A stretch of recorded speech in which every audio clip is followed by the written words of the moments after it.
এই চা দাও, এই চা দিবা, দুধ চিনি বাড়াই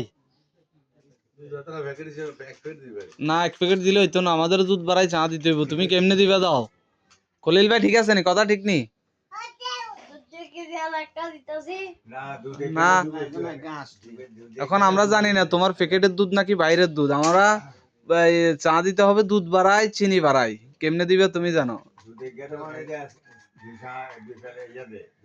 হ্যাঁ, এখন তুমি কেমনে চা বানাইবা বানো আমি জানি না।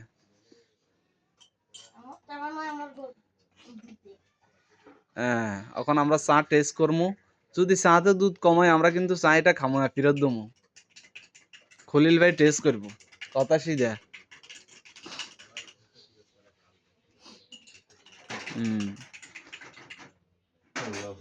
খলিল ভাই যদি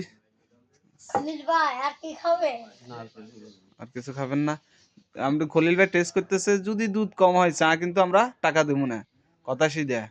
ঠিক আছে নি খলিল ভাই? দুধ ঠিক আছে নি? ঠিক আছে। চিনি চিনি চিনি চিনিও ঠিক আছে, দুধও ঠিক আছে, তার মানে আপনার চায়ের দাম 10 টাকার বদল 15 টাকা, কোনো সমস্যা নাই।